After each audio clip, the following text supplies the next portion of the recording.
Welcome to the Michigan Football Junkies podcast. I'm Jeremy Miller. We are going to talk a little bit about the first game of the season. We're going to do a little preview for it. I have the play-by-play man for the Colorado State Rams, Brian Roth. He will be coming up here in a little bit. First, we'll preview the Michigan side, and then we'll get to them. Jumping right in, Cade McNamara will be the starter. If you haven't heard, Jim decided he was going to play Cade in the first game. He was going to start him first, and then JJ will get the second game start, and then he's going to decide the starters from there. But for now, I expect Cade to come out, play a pretty good game. He may try to push the ball down the field a little more, partially just the offense, partially him wanting to keep his job. This is going to be a hard battle between the two for this starting quarterback spot. Blake will get the start for the running back. Obviously, Donovan Edwards is going to get a lot of time back there too. It's a 1A, 1B starter. Blake is the starter. Donovan's going to be out there a good amount of time. What I am excited to see as well is CJ Stokes. CJ Stokes is now the third string back. He's a true freshman. He came in and really just kind of took control. So we have somebody there in CJ Stokes. Everybody has raved about him. I've even seen a report out there that said CJ Stokes is the MVP for fall camp. He was the guy that Jim Harbaugh was talking about, ran and got his ankles and everything taped up prior to going to class so that way he could save time and get out to practice. Saves him 10 minutes. Hey, that's a veteran move. Really intrigued to see what CJ Stokes does out of that third position. Obviously, you don't really have to worry anything about Blake or Donovan losing their job, but this is for the future. I mean, who knows? Would you be shocked to see Blake Corum enter the NFL draft at the end of the season? I wouldn't. I'd be almost surprised if he didn't. Tavier Dunlap is going to follow up behind CJ Stokes, but man, Stokes he gained a lot of weight in his senior year of high school, in between his junior and senior year of high school, and I think it just took him a little time to learn how to run with it, and from what everybody's saying, he's killed it so far. The starters for the wide receivers, got Cornelius Johnson. Ronnie Bell is back after that terrible game 1 injury, and Roman Wilson. Now those are the starters. They're going to get most of the reps, but you're going to be rotating in a lot of players. And AJ Henning's going to be coming in. Andrew Anthony will be coming in. I'm sure you're going to see plenty of Christian Dixon, Darius Clemens, Amarian Walker. I'm interested to see what are they going to do with Darius Clemens and Amarian Walker. Are they going to burn their red shirt? You know, they can play up to 4 games without burning a red shirt. You have so many wide receivers already. I mean, you have 6 guys that you're not thinking about redshirting. In Cornelius, Ronnie Bell, Roman Wilson, AJ Henning, Andrew Anthony, and Christian Dixon. You know, it doesn't really matter if Darius Clemens and Amarian Walker are just showing out that much. You have to play them. You have to play them. So we'll see how that shakes out, but I'm really interested because this might be the deepest wide receiver room we've ever had. So I'm really interested in this. Eric All and Schoonmaker are the top 2 tight ends. Eric All has obviously got the numbers. He's more of a receiving back. Schoonmaker's a better blocker, but he's learning how to catch the ball pretty well. And you saw him really coming on in the second half of the season last year. We have so many other tight ends. This is probably the deepest tight end room in the country. There are some other tight end rooms that have superior talent, like Georgia, but overall depth, when you consider, we're 7 deep. Our tight end room is ridiculous. That's another one. Will Colston Loveland somehow make the field? Is that another red shirt that they could be burning? On the offensive line, this is our strength right here. Ryan Hayes is back. I believe he's going to have his best season. This is a guy that had to bulk up a little bit just coming into college. He played tight end a lot in high school. Trevor Keegan is next to him at left guard. He's down a lot of weight. They said he had some bad weight on. He's lost some weight, and he's looking even better. Olu Oluwatimi is our transfer from Virginia. He's at center. And as great as our offensive line was last year, a lot of people believe that we're going to have a better offensive line this year. Oluwatimi is smart. He's probably the best center we've had since Cesar Ruiz. I don't know that he's better or worse. We'll find out this season.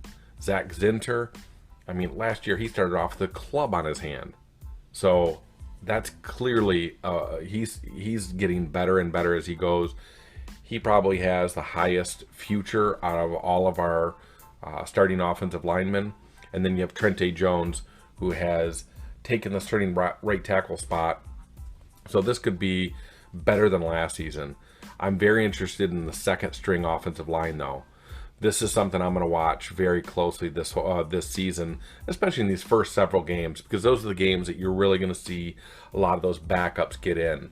We're going to be losing probably Ryan Hayes, Keegan, Olu, Zinter. We could lose 4 or 5 guys on our offensive line. So we have heard a lot of different things from Crippen, from Atterbury, Gentry, so Barnhart. So there's some other guys there.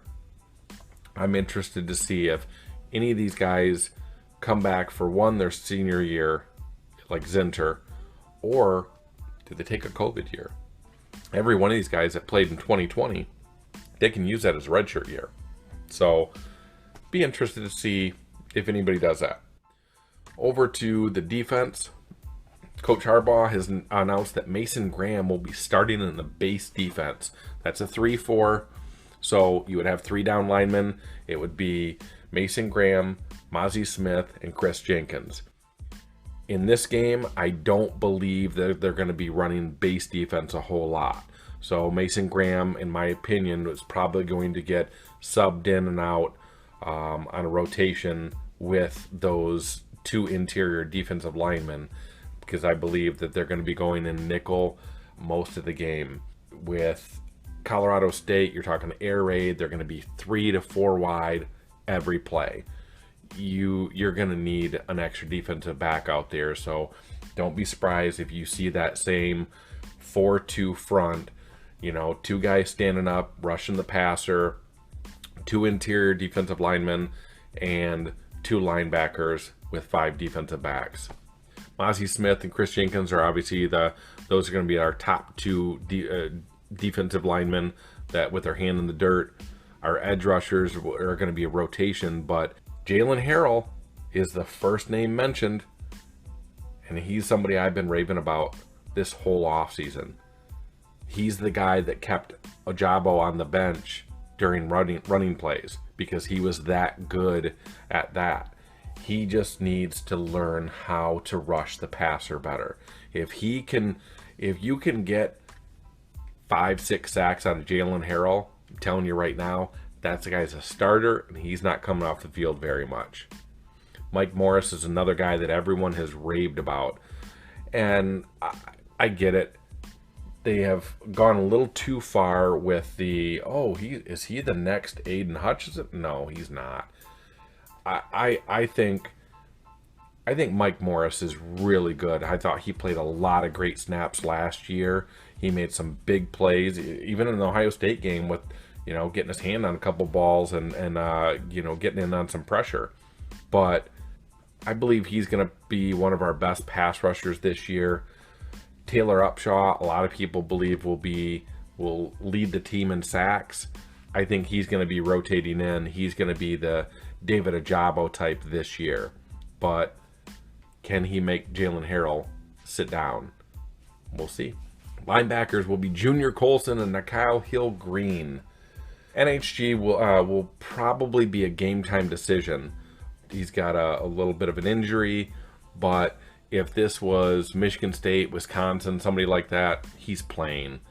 So don't be shocked if he misses this game, and if he does, Khalil Mullins is going to start. He has really came on with linebacker, and with the emergence of CJ Stokes, I believe that gave them the freedom to put Khalil Mullins back at linebacker. Remember seeing him at running back during the spring game. I actually thought he looked pretty good too. He had a lot more speed. He was a bigger guy than Haskins.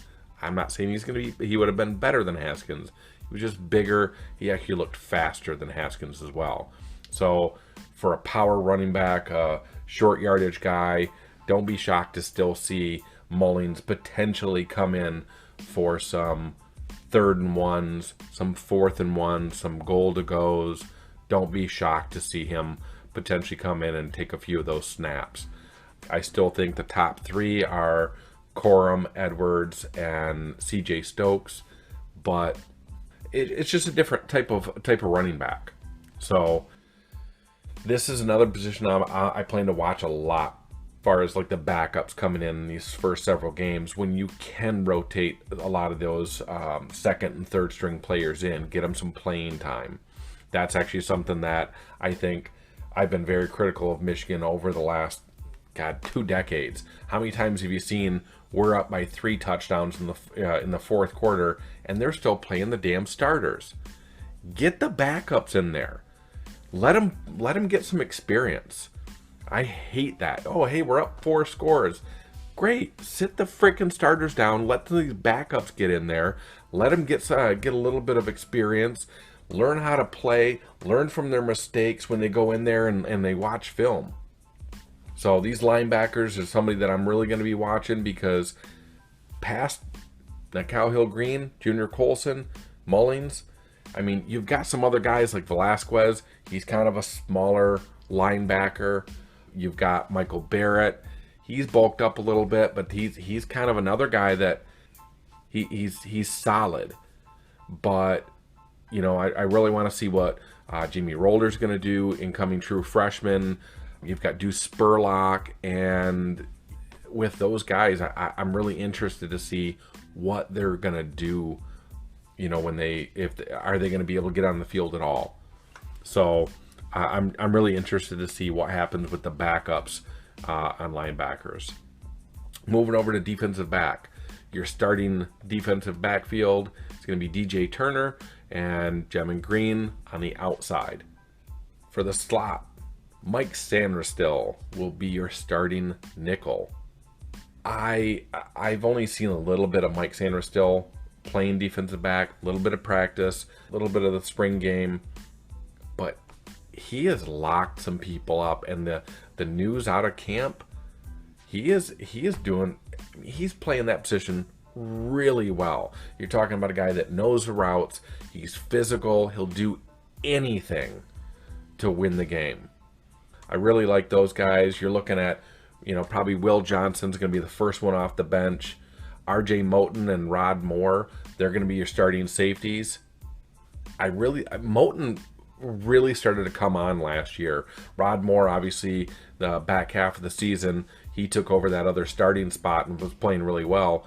We didn't really see him in the spring ball to see what type of improvements he made, because he did have an injury, so he missed all of spring ball. He's been back for a while. He's made all of fall camp.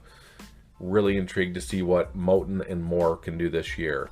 Makari Page will be the first one off the bench for the safeties. I've heard he's had a hell of a camp as well. And he's somebody that I was critical about coming out of high school.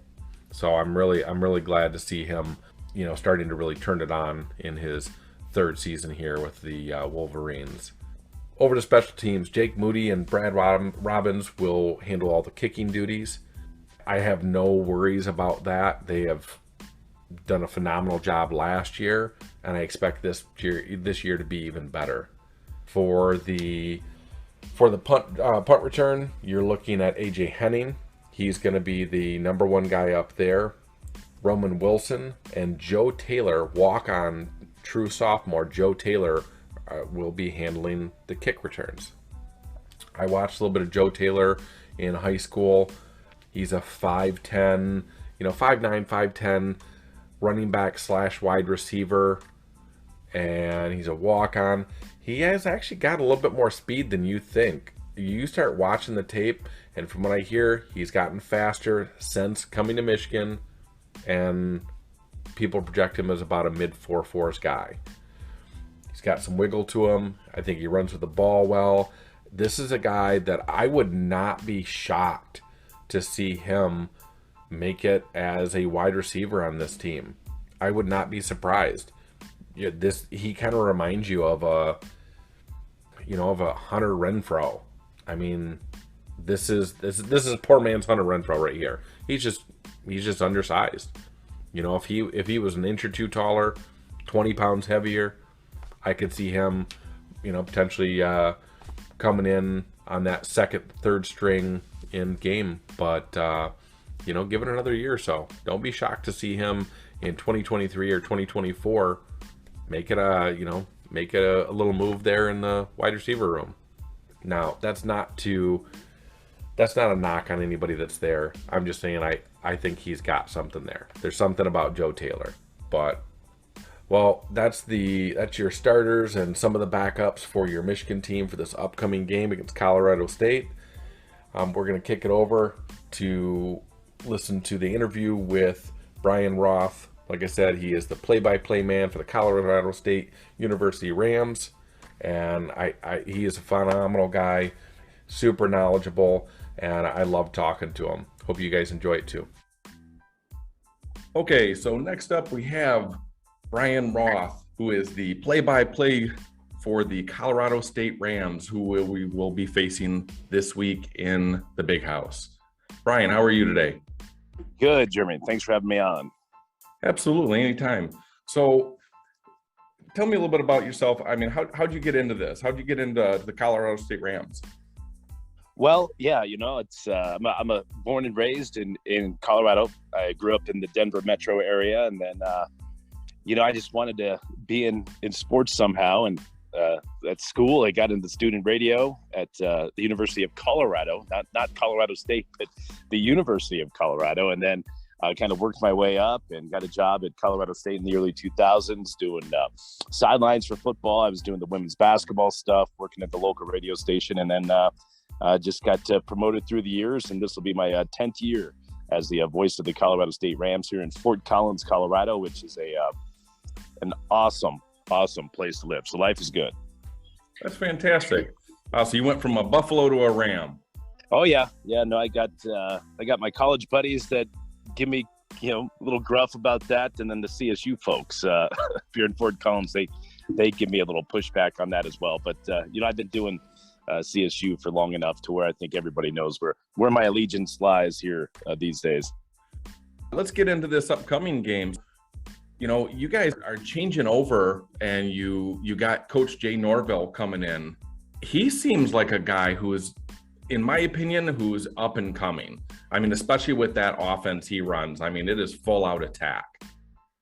Yeah, it is. And it's been a breath of fresh air here in Fort Collins with the football program. It's a program that, brand new football stadium on campus that was built back in 2017. The university has pumped a lot of money into athletics, and boy, I tell you what, Jay and his staff have been awesome. They have really integrated themselves into the Fort Collins community. They have been very fan friendly. And then of course you look at, as you mentioned, the type of offense he brings in, the air raid offense.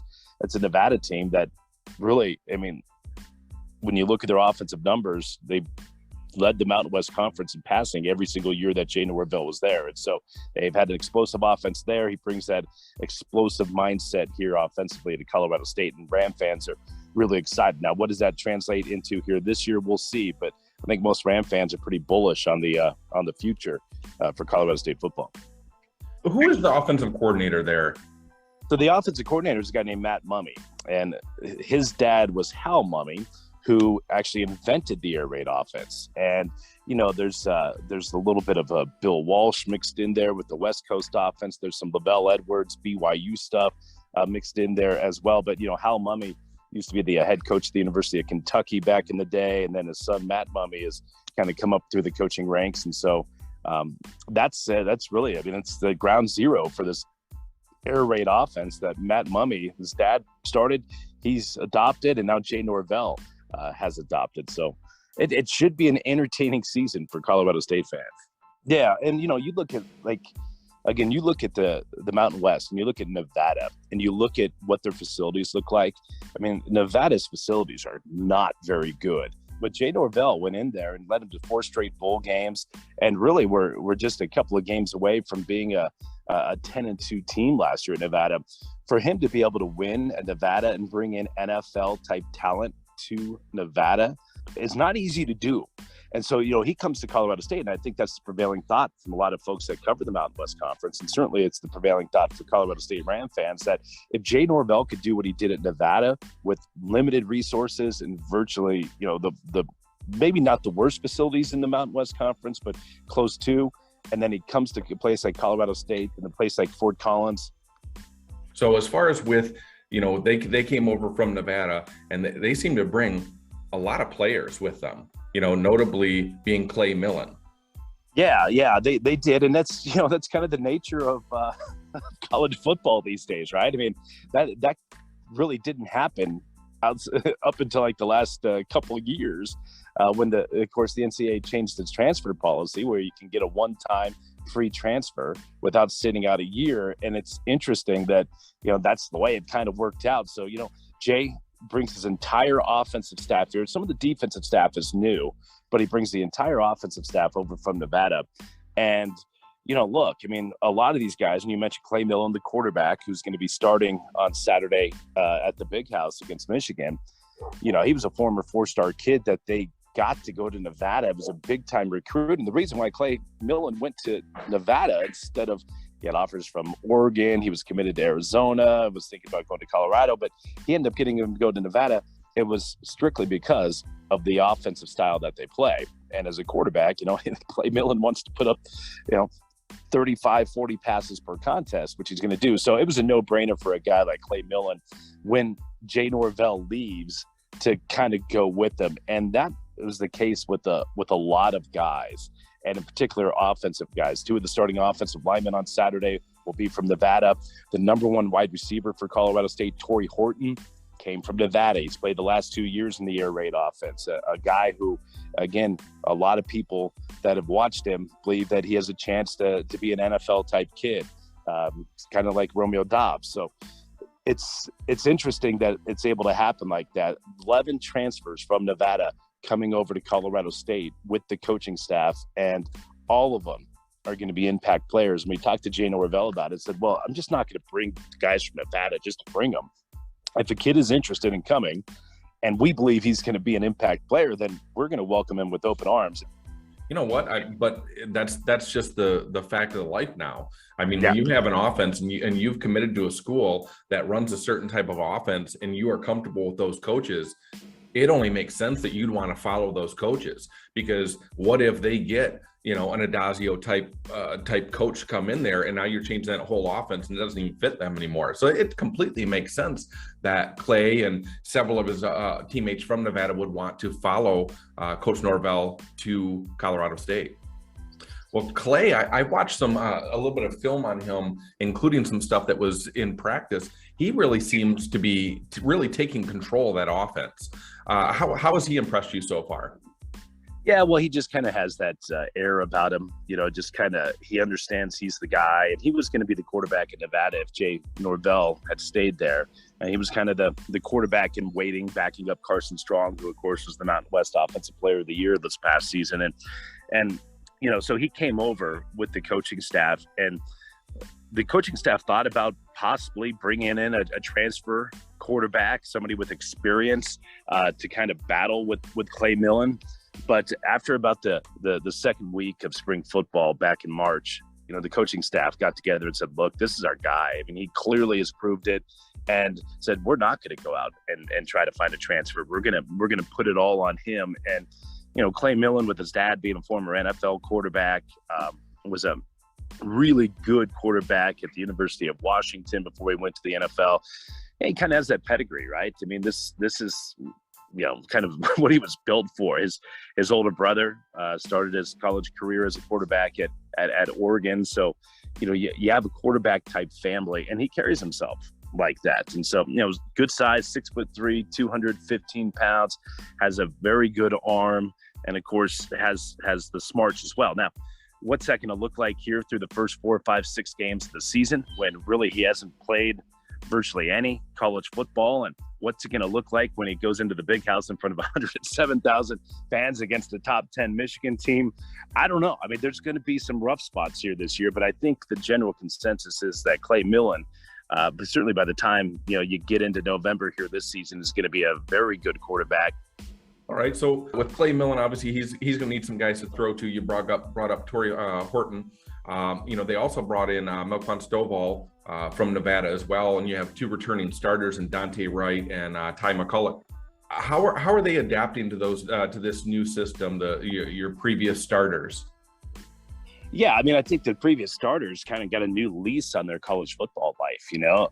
Again, CSU didn't throw the football, at least didn't want to throw the football until last year. There were some games where they got down where, they're a running team that they had to start throwing the football 40, 45 times a game because they were down by double digits. And that just wasn't what that offense was built for. But it was a run first offense. And, these guys, especially a guy like Dante Wright, who caught 57 balls as a true freshman and was electric, and was a guy I know CSU was worried about losing to a Power 5 school. And then the coaching change happens, and all of a sudden you don't see nearly the amount of balls that are coming your way, and their numbers had dipped. And I think if the previous coaching staff was here, maybe a guy like Ty McCulloch and Dante Wright might have looked elsewhere to see if there's somewhere else that maybe they could continue and finish out their career, that an offense that threw a little bit more. And then all of a sudden the coaching change happens, and not just a new coaching staff comes in, but a coaching staff that brings in an air raid offense as a wide receiver that was already here at Colorado State. I'm sure their eyes lit up and they're like, darn, I mean, here we go. This is a new offense in a way for me to have a big senior season. And so I think both those guys are going to fit in just fine into this offense. Mr. Millen's going to have some weapons coming out of the backfield. You got Ajon Vivens and Avery Moreau. Are those the top 2 running backs, or has one surged ahead of the other? Now, those are going to be the top 2 running backs. And the guy named David Bailey, who was the leading rusher for the Rams last year, a guy that started his career at Boston College and was the leading rusher at Boston College 2 years ago, and was the leading rusher at CSU here this past year, a bigger back. Vivens is more of kind of that scat back, getting some open space, and he can do some damage. And then Morrow is kind of a mixture between the two. So it'll be a 3-headed monster at running back for Colorado State. That, again, look, I mean, it's an air raid offense, and yeah, you're going to run the football at times, but a lot of times the short passing game stands in for the running game, if you will. So, but the running backs, the trio seems to be set. Well, I did notice that you have 4 transfer starters on the O-line. Is that correct? Yep. That's going to be 4 transfer starters and then a redshirt freshman at left tackle. So for a team that throws the football a lot, as Colorado State's going to do, obviously left tackle, trying to protect the blind side of the quarterback, and a freshman quarterback at that. And you have a redshirt freshman at left tackle who they think is going to be a really, really good player, but is going to be playing his first college football game on Saturday in Ann Arbor. That gives you a little bit of concern. But the other 4 guys, 2 from Nevada, 2 from other schools, but all with, a lot of starting and playing experience at the FBS level. So, the offensive line might take a little bit to gel, but I think the coaching staff feels good. Hey, at least it wasn't last year. Aiden Hutchinson might be a little much for somebody starting their first game. No, I don't think anybody wants any part of that dude. So we're glad he's gone. Well, moving over to the defense, I noticed Freddie Banks rejoined, of course, Norvell. He went to Montana State and lit it up last year. That guy seems like another up-and-coming coach, just seeing how quickly he's rose in the college coaching ranks. Tell me a little bit about what you've seen from him. Yeah, he was with Jay Norvell 2 years ago at Nevada as their defensive backs coach, and then got the defensive coordinator job at Montana State, who, of course, is at the FCS level, but again, made it to the FCS national championship game where they fell short against North Dakota State. But Freddie Banks is a really bright guy. Is an intense type of guy, and he's a prototypical defensive coach, and he's uber young. I mean, I think he might be 31, I think, and that's kind of a common theme amongst Jay Norvell's staff. Jay is in his mid 50s, but he went out and got a lot of young coaches, and one of those young coaches is the defensive coordinator in Freddie. So, this is a guy who's going to be in the Power Five sooner than later as a defensive coordinator. That's just the type of guy he is, and boy, I've been really impressed with him so far. Now he's going to be running a 4-2-5 base defense, and I did notice he's ran some different multiple defenses where he's dropped back into like a 3-3-5. He's ran a 4-2-5. I've seen him like mix it up a little bit in the few games I watched at Montana State rather. Yeah, I asked him about going to a 4-2-5, and he said, well, I used to be in defenses that were 4-3, but with the way the college football game has gone, I mean, yeah, you're technically a 4-3 defense, but oftentimes you're always bringing in that nickel for the third linebacker. And so he says there's a lot of teams out there that are quote unquote 4-3 defenses that play a lot of 4-2-5 just because you're facing spread offenses, and you need that nickel back out there. You need the extra defensive back out there, which is with the way that offenses attack you. And so he just decided to go to his base and just play the base 4-2-5 or 3-2-5. And the nickel that they're going to be playing is a guy named Tyrone Francis, who played safety for us last year. And so he's going to be a nickel back that can stop the run when he needs to stop the run, can blitz. Obviously a former safety. He's a big time tackler, but has enough athleticism that he can also cover that slot guy, if he's in coverage. So it's kind of a hybrid defense, but it really is a 4-3, but they just decided to call it a 4-2-5 just because of all the spread offenses that college football now presents. That's what Michigan ran last year. I mean, our two ends were just standing up. That's the only difference. Ohio State just switched to a 4-2-5 defense, bringing in Jim Knowles. So, I mean, that is kind of that seems to be the trend in college football, is going with an offensive or a defensive line that can help stop the run, where you don't have just those 3 down linemen and you run power football and they can just gash you. So you're still keeping that 2 linebackers and then going with the nickel for the secondary. Yeah, and we'll see how it works. I mean, you can scheme all you want too, but it helps when you have dudes that can play as well, right? It helps if you have Aiden Hutchinson. Absolutely. Right. I mean, I don't care what kind of defense you play. You can play a 3-3-5 or 3-4 or whatever. I mean, but you got to have guys that can play it, and so that's going to be the question mark here this year. Is does Colorado State have the guys? I don't know if they have the guys to compete with Michigan and that offense, but can you find enough guys to where you can have a very good season, really at your level, which is of course the Mountain West. I think I actually am looking forward to this game, especially after looking at your guys' offensive scheme coming in, as well as the talent that they brought over with Clay Millen and the receivers. I actually think you guys are going to put up some points against us, and it is the first game of the year. We are switching over a lot of defensive players, but I'm very impressed watching what Coach Norvell has put together in Nevada and what it looks like he's bringing into Colorado State. Yeah, I mean, I know our fan base is excited about the game with Michigan. To get a chance to go out and experience Ann Arbor and the Big House. Our fan base has been to some pretty cool places. Been to Alabama twice, and you look at how we've fared in some of these games. Last year we went to Iowa and played Iowa, who was ranked 5th in the nation at the time. And, with about 6 minutes to go in the third quarter, we're up 14-7, and we fumbled at our own 5-yard line. One play later, Iowa scored, and, all of a sudden it's a tie game, and ended up losing that contest by 7. But, we went to Alabama when they were ranked number 1. Of course, we were pretty good. And it was a 1-score game into the third quarter against the number 1 ranked team of the nation, an Alabama team that went on to win a national championship. So, Colorado State has fared well in these type of games. Now, obviously, this is a brand new coaching staff, all new players. None of these guys played at Alabama. A lot of them played at Iowa last year, though. So I don't think they're going to be intimidated going in. But at the end of the day, if you don't have enough of the guys to go up against, I know the type of athletes that Michigan has, will be interesting. But I think Ram fans are going to enjoy the experience, and no matter what the final score says on Saturday. I agree. You know what? I really appreciate you, Brian, for coming on. Can you at least can you tell everybody where to find you? And you do have a podcast yourself, don't you? Yep. The Colorado State Insider Podcast. We do it each and every week. We'll be previewing the Michigan game coming up.